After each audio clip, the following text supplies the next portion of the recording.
This transition is going to be supine to a squat, but we're going to do it through a KIP.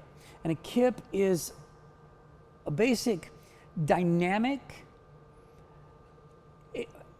and trying to find the right way to explain this to you guys, it's a dynamic, explosive pop off the ground from your shoulders to your feet. Here's the most important thing to remember. When your feet hit the ground in a KIP, your shoulder would not be on the ground. So shoulders would be up when feet land, or if you reverse KIP, shoulders would be down, feet would be up. So this is what you need to understand. It wouldn't be, as an example, let me show you what it's not so you can sort of go ahead and eliminate that from your practice. If Marlene were to bring her knees in and just kick her feet to the floor like a bridge, you're just going to kick and bridge. This is not a KIP.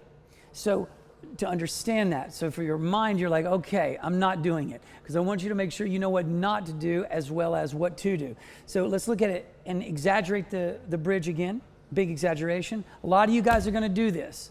And again, this is not the KIP. The KIP is, and let's do a KIP fakie. So the KIP fakie is we're going to bring it back, we're going to land on the feet, but it's going to be feet to butt to back. Watch. Feet, butt, back. Feet, butt, back. One more. Feet, butt, back. Hold. Now that is very different than feet and shoulders both remaining on the ground at the same time. What she did there was she kicked, feet landed, butt landed, rolled to her back. So let's break it down now into the detail of sort of what we want to create here with the KIP.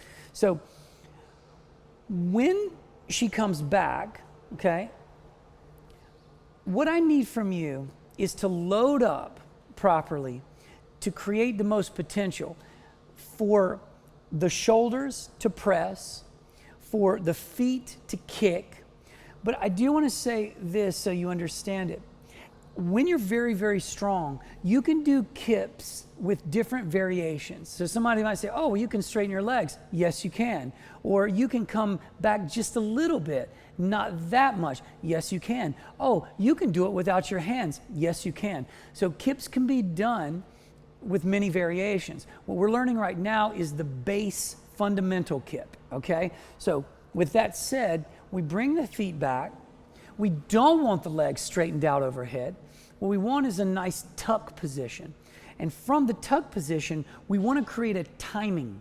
The timing is when she's coming this way, down.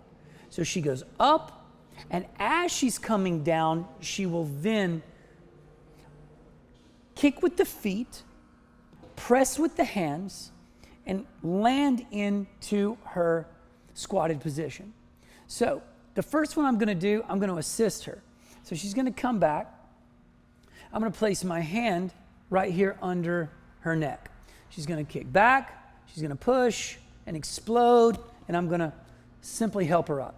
Let's look at that a couple more times, because I know you are going to want to rewind this, and you're going to hopefully take it through sort of slow motion, frame by frame, getting you so you can really break it down and see what's happening, because this is really quite impossible to do in slow motion. You can view it in slow motion, but to do it is too difficult. So what we're going to do is we're going to try our best to break it down in sequences. So the first sequence is she brings her knees in.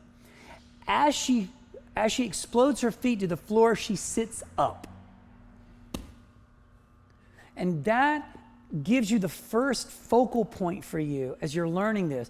I need my feet to come to the ground, and I need to also follow up with the rest of my body. So again, one more time. She brings the feet back, and she concentrates on chest forward action. You'll also notice, and let's talk about this for a moment, come back, that she landed on her knees. Let's go back to position. If you do this well, and this helps a lot, if you tuck your feet tight in towards your sit bones, it's going to allow you, when you pop up, the feet coming this way, it's going to allow you to get under your own body. And when you get under your own body, you have less distance to travel to bring the upper trunk up, because the lower trunk is bringing itself under the upper trunk, which means less effort for you to get forward. Knees come back.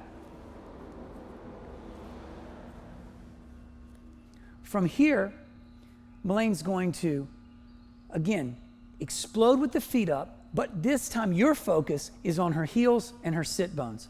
Go ahead. Beautiful. Now you saw how she tucked them under and how that immediately let her get to her knees, and it also let her bring her chest and hips forward. Okay? So now I'm going to back away a little bit and give her some space so she can put a little bit more oomph into it, a little bit more power. Nice. So you can tell it takes a lot more effort for her to get into a squat. Again. Not quite there. But that's okay. Guys, this is what you're going to look like practicing, learning, and doing it. It's going to be a bunch of this. You're going to get close. Yes, better. You're going to get close to the mark. You're going to miss it. You're going to fall. You're going to make mistakes. But remember this, mistake making is how you learn.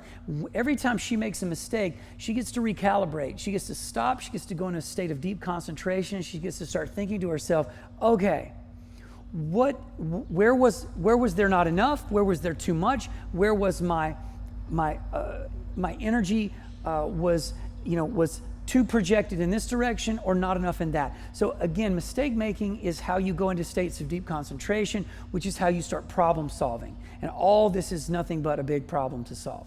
Okay, so let's take it back one more time. So this time she's looking for a very nice landing and a good squat. Okay, good. And she misses. Good, not bad. I think she's rushing it a little bit, so let's try this. Let's take it back in position. Okay, so right now what she's doing is she's starting already loaded up. I'm going to ask you, let's turn it into one action. I want you to sit back, load up, spring forward. Let's try to connect all this energy. Better.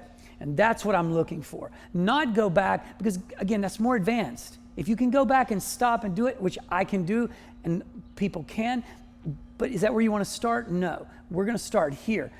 Use momentum, boom. And you can see the difference when she does put it all together.